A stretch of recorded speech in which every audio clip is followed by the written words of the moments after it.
जीवन में कई बार ऐसे अवसर आते हैं कि आप लोगों से मिलने जाते हैं और उनसे कुछ आकांक्षाएं भी रखते हैं, और कई बार जीवन में ऐसे अवसर भी आते हैं कि लोग आपसे मिलने आते हैं।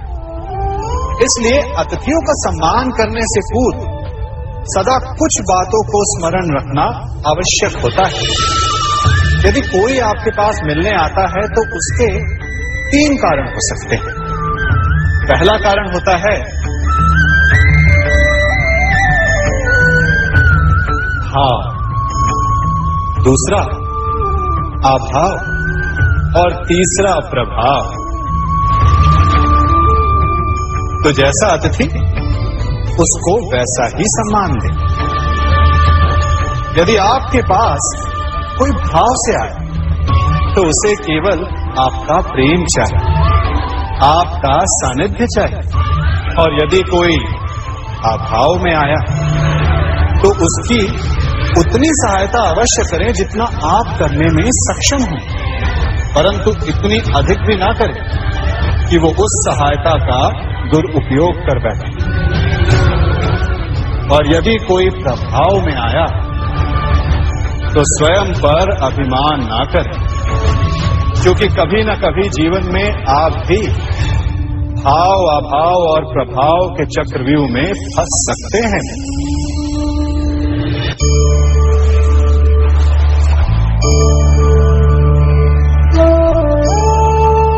यदि जल को मुट्ठी में कसकर बांधें तो जल कैसे अपना मार्ग बनाकर निकल जाता है, इसी धारा की भांति यही अवस्था हमारे अपनों के साथ भी होती है।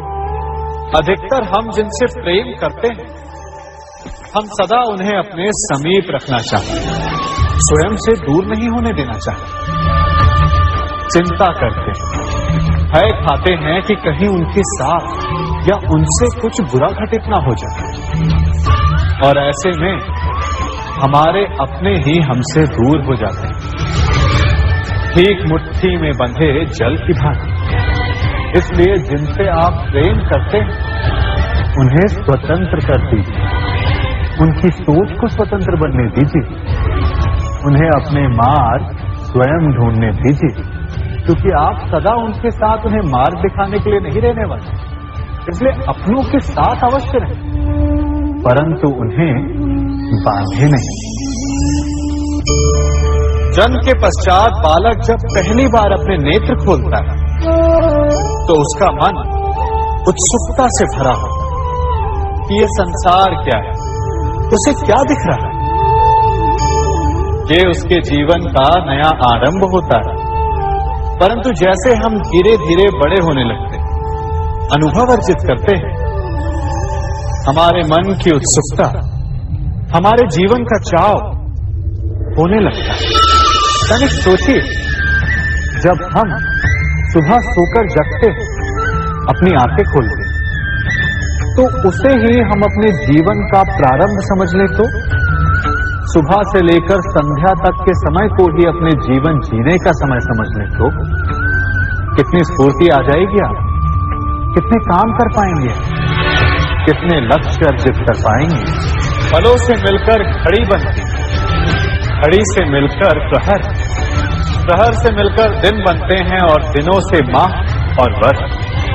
यदि आप अपना हर पल, हर प्रहर विश्वास से, हर दिन उत्साह से जिए तो आपका संपूर्ण जीवन सार्थक हो सकता है। मनुष्य अपना जीवन विश्वास पर जीता है, परंतु विश्वास किसका? तनिक सोचिए, किस पर विश्वास है आपको? महापुरुषों की कही बातों पर, ग्रंथों में लिखे ज्ञान पर, माता पिता की सीख पर, या मित्रों के दिए गए निर्देशों पर, या फिर मेरी कही बातों पर? ये सब विश्वास अपूर्ण है जब तक आपको स्वयं पर विश्वास ना हो। यदि विश्वास करना है तो पहले अविश्वास करने के विज्ञान को भी सीखना चाहिए। आप किसी की बातों पर विश्वास न करें।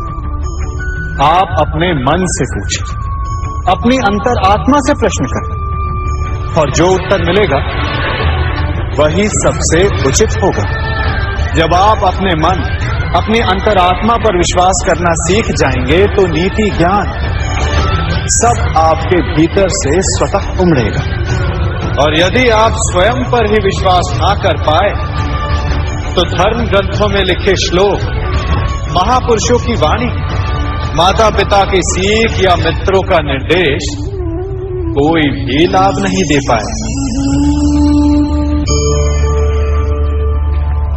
एक पिता होने के नाते आप अपनी संतान के लिए क्या करते हैं?